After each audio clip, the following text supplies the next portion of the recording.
Well, we're continuing the conversation from yesterday about what's going on with the program right now and just everything that we saw in that loss against Duke. We'll get into that. We'll also preview Pitt for you on this episode, get you our prop shop as well as some of the picks against the spread as well. That's coming up next on the Locked On Syracuse podcast.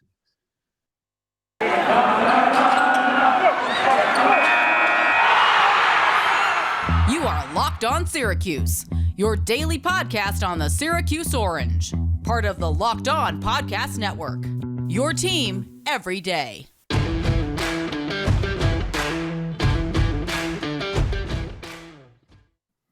What's up and welcome in. This is the Locked On Syracuse podcast. I'm Tyler Aki with Tim Leonard. We're with you guys every single weekday here on the Locked On Podcast Network. Today's episode brought to you by Sonos. Experience the game like never before with Sonos Arc, the premium smart soundbar for TV, movies, music, gaming, and more. Visit Sonos.com to learn more. Thank you for making us your first listen every single day. We're free and available on all platforms. That includes YouTube. Subscribe to us there. Subscribe to us wherever you get your podcasts. And also throw us a follow on Twitter at @LO_Syracuse. Always love interacting with you guys throughout the course of the games and throughout the week and the off days and all that fun stuff. We have not spoken, Tim, to the great listeners of this show since the Bills game. I just want to say, I mean, what a game. Wow. The whole state of New York after this weekend, I mean, feels cursed. Feels cursed between what happened in the Bills game, final 13 seconds, what happened with Syracuse, and what felt like a crumbling of the program even further over the weekend. What a for pretty much everyone west of New York City in the state of New York. Yeah, tough times. I guess it's a different toughness for the Bills fans now because now they're actually good enough to win it, and they're getting that heartbreak. But if you're a Bills fan and you're listening, I know it stings right now, but Josh Allen is going to be really good for a really long time. So at least you got that. And it looks like you're going to be in good shape going forward. Absolutely. All right, let's get into the Syracuse side of things. Couple of leftover thoughts from yesterday in terms of the Duke game. I also want to talk about the Giannis stuff. That came out a couple hours before we recorded this. And also we'll talk about Samir Torrance and his injury. So he will not be playing in this game. And what are some of the alternatives that Jim Boeheim's looking at going for in this matchup as well. So just kind of circling back to yesterday, I thought about it a little bit more in terms of the succession plan and what are we going to see? And we got a pretty good response here from Tony Staffier, who listens to the show a lot. And he tweeted at us like, I have a hard time believing the second all-time wins leader in D1 men's basketball doesn't pay attention to the record. And this is in reference to a comment that Jim Boeheim made saying, I don't look at the record. Well, you should look at the record. Every head coach should be looking at the record. I would say every single head coach of a Power 5 conference, especially if you're a head coach who's been on the staff for more than 3 years, is certainly hyper-focused on what the record is. I don't believe it. And when you talk about the wins and losses, you're talking about a coach that's trying to go for his 1,000th win again, right? Because he had them taken away, and now he's trying to get them all back. Like, yeah, the record matters, the wins matter, and if you're not winning, you've got an unhappy fan base. And the fan base deserves to be unhappy right now. For everyone saying, oh, one losing season and everyone's up in arms, it's the part of a trend that you're seeing. Sometimes it's good to get out ahead of the trend before it starts to bite you in the ass a little bit. Right. I mean, essentially what we've seen now is 7 or 8 years of this. And I was watching that Field of 68 clip. Shout out to Jeff Goodman, Rob Dauster. Going to try to have Jeff on the show later this week. Yeah, hope to get one of those guys on or get kind of a national perspective this week, because Rob Dauster had something interesting in that where he said, basically, you take away the tournament runs and Syracuse is NC State right now. And he's right. From a regular season perspective, they might even be worse than NC State. I mean, I don't have it right in front of me, but it's pretty similar. NC State's kind of in the same tier as Syracuse this year. As much as it feels like maybe Syracuse has a higher ceiling than some of these teams, like they're playing Pitt in this game, and we're going to talk about Pitt and what our score predictions are and that type of stuff. They could lose this game. And if you lose this game, I know it's total rock bottom for sure, but you know, like they're in the tier to me that is slightly above the Pitt BC tier. And even BC has the same ACC record as them right now, I believe, 3-5. I know going into at least Monday night, I think they got blown out by Wake tonight, but still. Yeah, and getting to Dauster's point a little bit, I do think it's very unfair to say, well, take out the tournament runs and their NC. Like, tournament runs matter. All right. At the end of the day, getting into the tournament, going on runs, that stuff matters. But getting into what Gottlieb was saying too, I thought, listen, Doug Gottlieb has said a lot of stuff that just, in terms of the Syracuse program, he's spewed a lot of garbage that frankly isn't true. I thought this clip that was surfacing throughout Twitter hit it right on the head. Like you can tell he's held malice against Syracuse for a number of years, but this was spot on analysis when talking about the program. It is true. Like Jim Boeheim has carte blanche at that university, and rightfully so. He should. He has built that university effectively. He has, I mean, the way that Gottlieb put it, he has kept an athletic department afloat while football has been a complete disaster. Like, you want to talk about this university potentially becoming irrelevant? Like, football is what drives everything in the world of college athletics. To have a basketball team that kind of holds the mantle for team, it's rare. You look across the country, there's a select few programs that are held up sort of by basketball. I believe football still technically brings in more revenue for Syracuse, but in terms of a notoriety standpoint, it is rare to find what Syracuse has. It's like them, Duke, Carolina, Kansas. Right. I'm probably forgetting one or two others. Kentucky, but it's rare. But yeah, Kentucky, right. Another good one. But it's rare. And Jim Boeheim, all the credit in the world to him. But it gets back to the old saying, do you live long enough to become a villain, or do you die the hero? And right now it feels like Jim Boeheim is living a little bit too long to become the villain. Yeah, and he talked about how, well, he should have just retired after the Final Four, or he should have retired maybe after last year. I think of it as like a blackjack player that's just, when you start winning, you don't leave the table, right? That's when you're like, oh, why would I leave? Like, it's kind of similar to what's going on right now with Tom Brady. You hear it, like, should Brady hang him up? Like, Brady's coming back next year, right? Like, he was just on top of the world from a statistical standpoint in the NFL. These people who are entrenched in sports for as long as they are, there's an addiction to competition. And Jim Boeheim has that addiction to competition. And that's not a bad trait by any stretch of the imagination. You want to come back. You want to try to take on that next challenge. And I get that. But at some point, the challenge, it feels like, has come too steep. And unless you're adapting to the modern times, like, look what Tom Brady's done. He's adapted. He's done the TB12 and all that stuff. His body is still in peak condition to be able to play NFL quarterback at the highest of levels right now, at an MVP caliber level. Look on the other side of Peyton Manning. He probably didn't take care of his body nearly to the degree that Tom Brady is. And you saw the demise. You saw a sharp decline towards the end of his career. And as any Syracuse fan would, you want to go out more like Tom Brady than you did like Peyton Manning. And I know people are going to say, oh, well, Peyton Manning won the Super Bowl his final season. Peyton Manning didn't win jack that final season. That was a defense that won that Super Bowl there. Yeah, I think it's an interesting spot because if you're Jim Boeheim, he has to be thinking about, all right, when is the right time to leave? Who's the right guy behind me? He's definitely thought about it and considered it long and hard to this point, and he's still going to consider it. And then there's another part of him that's thinking, why would I leave? I'm healthy. We got a good recruiting class coming in. I feel just as good as I did when I was 60. What happens when I leave? Like, I can play a little bit more golf. I mean, I'd rather coach. I'm addicted to it. He lives in Syracuse. He's not leaving Syracuse. Like, the golf season's not changing for him.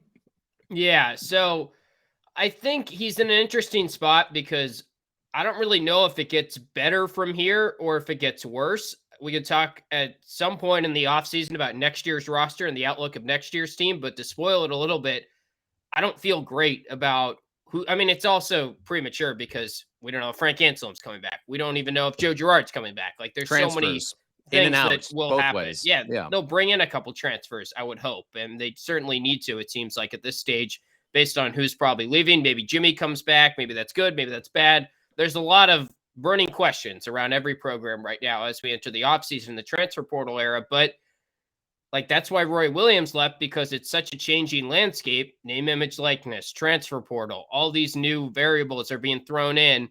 And now you got guys like Charlie Moore that are chucking from 35 feet over top of your zone, and it's not that bad of a shot. I mean, they're making it, and you lose Jim games. Boeheim was coaching when the 3-point line wasn't a thing.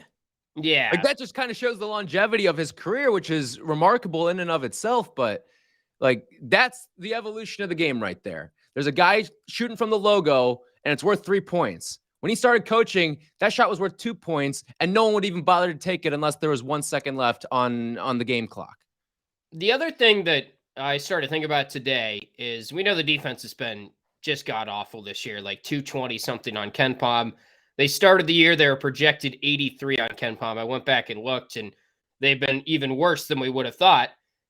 It's odd that now we have Dino Babers in a role as the head coach of what is probably a defensive-minded team next year and was a defensive-minded team last year.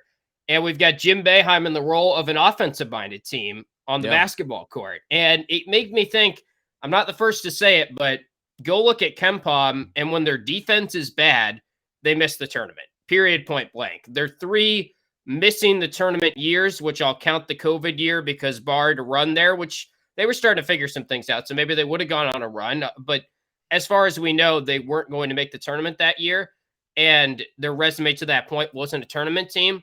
And they were 116 on KenPom D that year. The worst year before that in the KenPom era was the NIT team when they incorporated some transfers, John Gillen, Andrew White. And that was 2017 where they were 119 on KenPom D. Now they're like 200 something. So the point is, when they have a bad defense, they don't make the tournament. And at some point you wonder, is he going to be able to get the athletes that he needs to make the 2-3 zone actually work against this day and age where guys are chucking from 35 feet?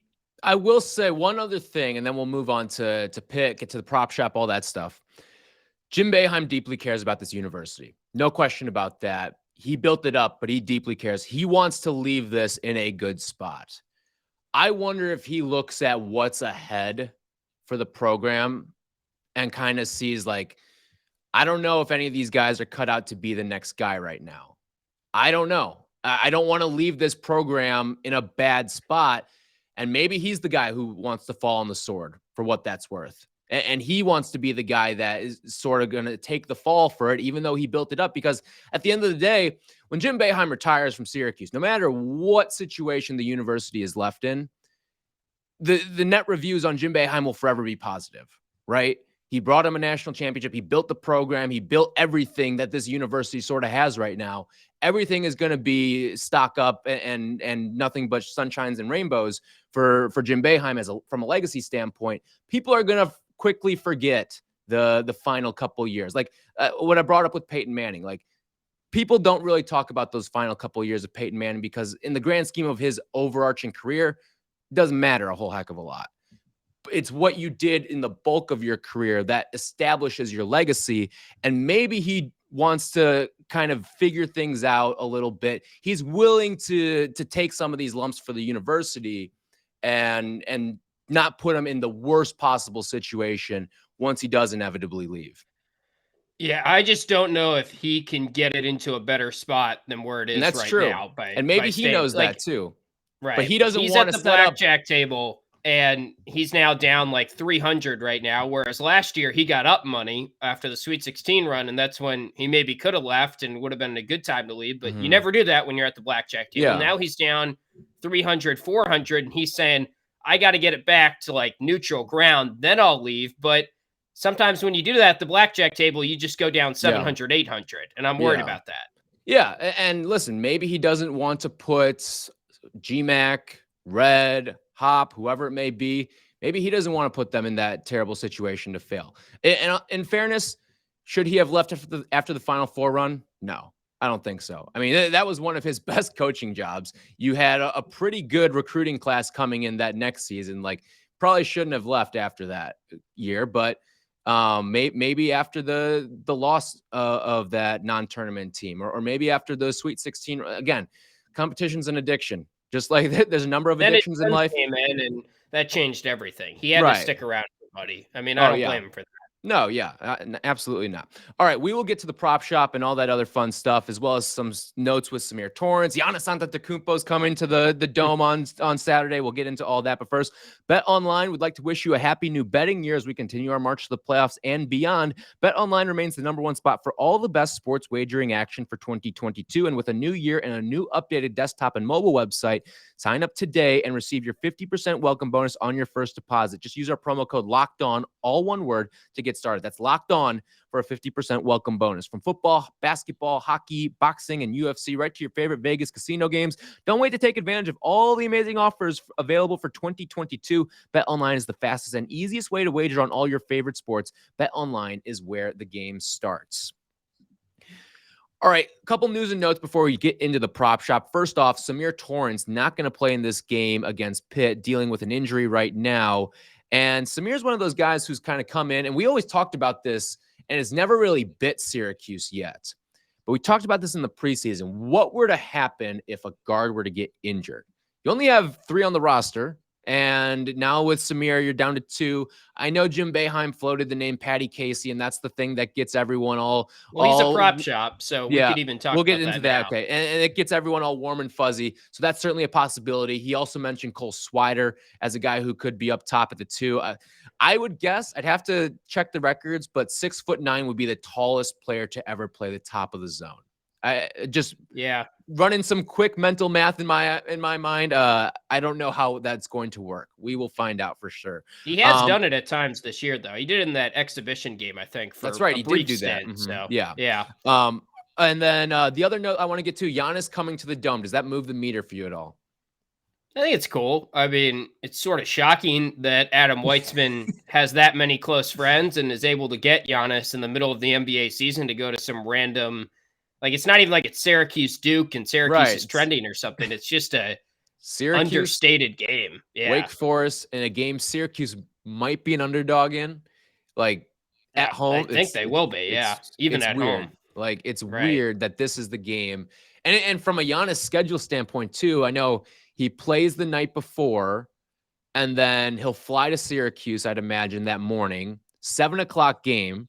Then he'll fly back that night, or probably that night, literally after the game, private jet back to Milwaukee for a home game. He's jetting back with Weitzman, I'm sure. They've got a good setup. And they've got a Sunday game at 6:00. Doesn't make a whole heck of a lot of sense from a Giannis standpoint, but is what it is. Anyway, I just find it kind of odd. Like, it's not like everyone that's going to go to the game is going to meet Giannis. Like, you want to watch Giannis sit courtside? I don't know. Found it. I mean, I think it's the cool, idea. Though. Like, it's cool. It's a cool recruiting tactic for sure, but it only means something if the recruits start to come in. So, all right, let's get into the prop shop from last week. Rough week on the trail. However, you did hit the big money one. You hit on Jesse to be the leading scorer at plus 530. I think I picked Jesse like the game before. Yeah, I picked Jesse the game before. And he had a good game, but he didn't lead the team in scoring like he did in this one against Duke. So props to you on that one. You went 2-5. I went 1-6. So do not tail me for advice on this one. All right, we'll start with a couple of minutes props here. Benny Williams over or under 12.5 minutes in this game. He has played 12 minutes combined in the last 3 games, and it feels like maybe no Samir Torrance in this game. He kind of gets elevated from like 8th man to 7th man, but it's not like he's going to be playing at the top of the 2-3 zone, so I don't know how much that impacts his minutes. I hope he would play over 12.5 minutes, and I think there's a chance that in some garbage time run, he could get some extra minutes, but remember, last time they played Pitt, it was kind of garbage time for a good chunk of the second half, and he only played 4 minutes, and that was a talking point. So I'm going to take the under because I did set it pretty high, knowing that this could be a game where it's a blowout. Yeah, this is a strange situation because, like you said, the injury kind of throws a new wrinkle in, but that is a tall number, 12.5. I will say this. I don't think we're going to see a lot of Cole at the 2. I'd imagine this is going to be a Buddy Joe 40-minute game. Unless I think we'll see some Cole. So I'm a little, I mean, just because we've seen it before, and I don't think you can really play Joe for 40 minutes. I guess, like, if you're not, who's handling the ball? But I think we will see some Cole, and if Boeheim brought it up, it makes me more optimistic. Yeah, if Cole plays the 2, I think this will be an over 12.5 minute game for Benny, but I don't think we're going to see a lot of Cole at the 2, so I'm going to go with the under with you here. Patty Casey over under 3.5. I know where everyone's heart is on this one, but where's your head? I think he could hit the over. I don't know. I mean, it's a tough one. It's the reason I'd go over is because I feel like Syracuse could have this game in hand, but then again, it's on the road and it could be close. So I'll take the under. I'll just say he doesn't play, even though Boeheim did point blank say we could see Patty Casey, and he's a pretty good player, and he could play for us. And we have seen him dip into kind of the walk-on lower end of the bench in these type of scenarios before, but I'll take the under. Yeah, the last one that I remember was Braden Bayer.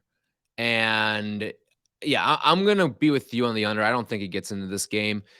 It took a lot to get Braden Bayer into the game. Like, it took some real desperate situations. So I'm with you. I'm gonna take the under here. Pitt over under 7.5 3-pointers made in this game. So they made 7 last time. I think it's interesting looking back at the Duke game, and shout out to our guy Anthony Dabbundo. Couldn't do Dabundo's digits today, but he gave us a good nugget on the shot quality score of the Duke game, how it was actually pretty close. Shot quality had it 81-74 Duke win.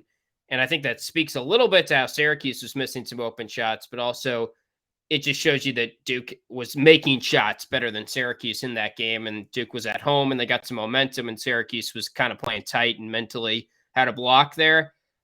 In the case of Pitt, they shot a lot of threes last time. They kind of started out decently hot, and I think I set it at 7.5 last time and it hit 7. I'll take the over just because this 3-point defense is so bad and Pitt is at home here, but I don't think this is a team that we should be too worried about from 3-point range, although they are going against Syracuse. So we say that about a team and then they go out and make 9 or 10. That's kind of the nature of the season. Yeah, it's a slump buster team. I'm with you. I'm going to take the over as well of 7.5. I mean, back in your home gym, you hit 7 on the road, like over 7.5 in your home gym. You've got your bearings down a little bit better there. I'm going to take that. Who's going to lead Syracuse in scoring in this game? Buddy, the heavy favorite at -120, followed by Gerard +240, Jimmy +300, Cole Swider +450, Jesse +530, or if you want to go into the bench +1,000. Frank came close, by the way, the other day. Yeah, he was like it was within 4 or shouting 6 distance. points. Yeah. It was just such a bad game from Buddy and Joe. 12 points led the team in scoring in the last game, and I think it was a tie actually between Jesse and Jimmy. I'm going to take Buddy here, just because he had a big game against Pitt last time. Pitt is actually a decent defense, and I'll give them some credit because they do have a nice physical pressuring sort of tactic that they'll use, and that makes me a little worried because Symir Torrance is not in the game, and he's our only guy that can really bring the ball up consistently, knowing what Joe Girard has done against pressure this year. But I'll just lean with Buddy because he's kind of the cop-out lean on this type of prop each time, and I feel like he probably bounces back after the cold game against Duke.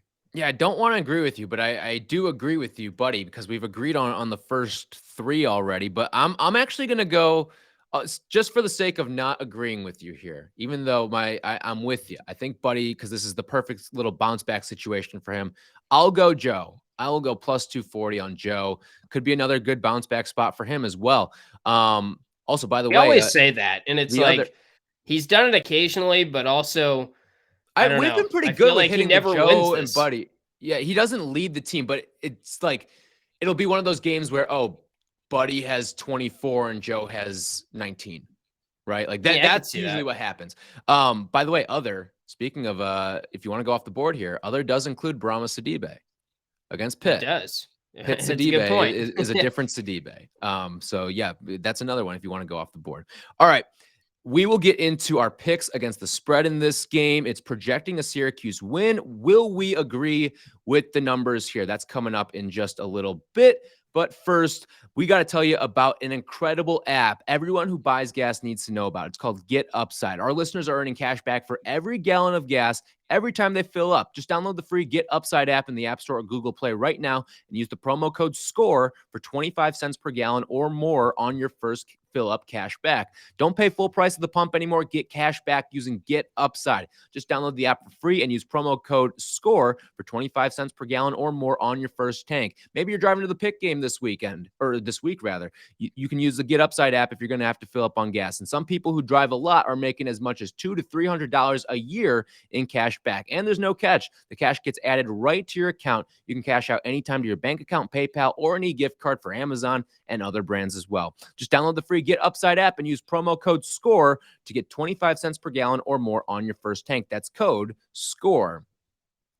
Diving into the projections for this game, Ken Pom currently has it as a 73-69 Syracuse win, suggesting a spread of 4 and a total of 142. Let's start with the spread here. Syracuse by 4. Where do you lean?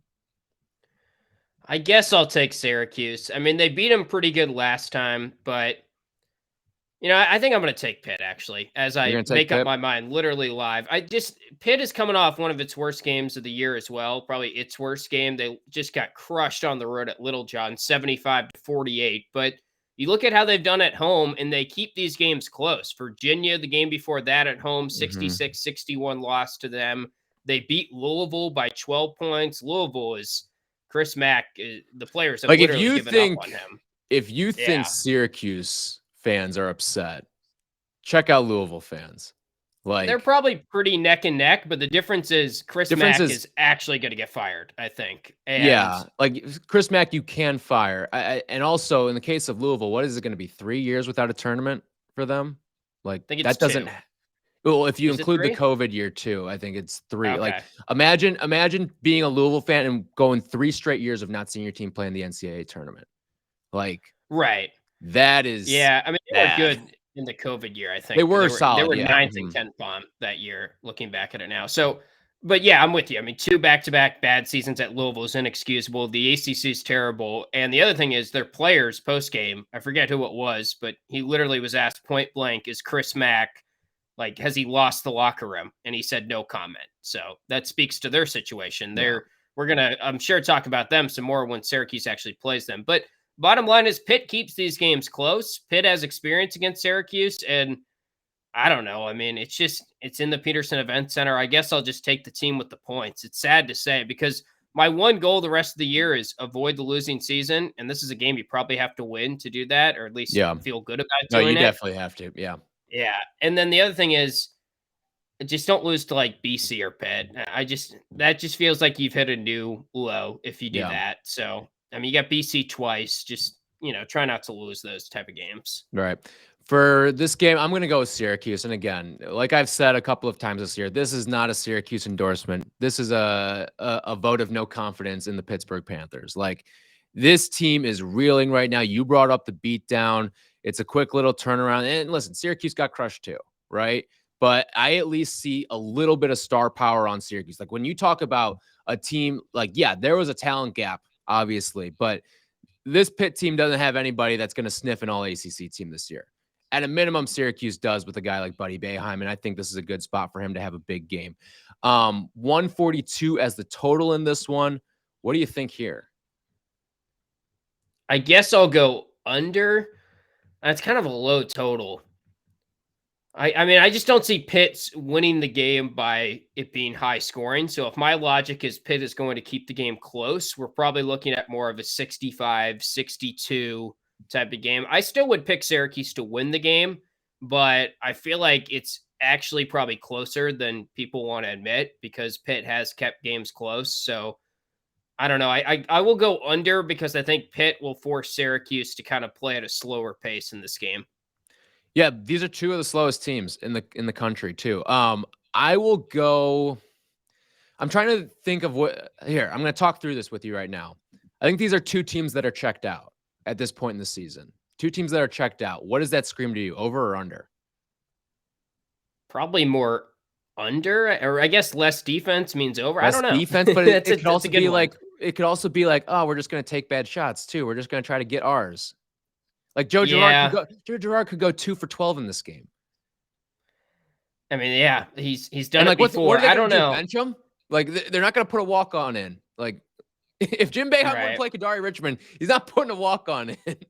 Yeah, I mean, we could see some Patty Casey, but yeah, at this stage, I do think not having Torrance is kind of low-key a pretty big factor in my decision as to why Pitt is going to keep it close because Pitt is just going to go all out on trying to force turnovers against Girard. And it was sort of surprising how many clean looks Syracuse got last time against Pitt. I know Pitt's a terrible basketball team, but I also don't think Syracuse is even an average basketball team the way they're playing right now. I mean, maybe they are average, but for our standards, they're not. Syracuse standards, certainly not. Yeah, they're very below average in that regard. Yeah. No Torrance in this game. I'll go with the over. I'll go with the over. All right. Taking some of the defense out. I think Buddy could get loose in this game, put up 25. So, yeah, I'll go with the over in this game. All right, that's going to wrap it up. We will be back with you guys, recapping all things Pitt, some other big picture thoughts with this basketball program as well. And be on the lookout. We're looking to try and get Jeff Goodman or somebody of that nature on the show later on this week. Hopefully for that Thursday we're shooting for, that in-between day between that and our Wake Forest preview. So for Tim, I'm Tyler. We'll be back with you guys recapping all things Syracuse and Pitt tomorrow.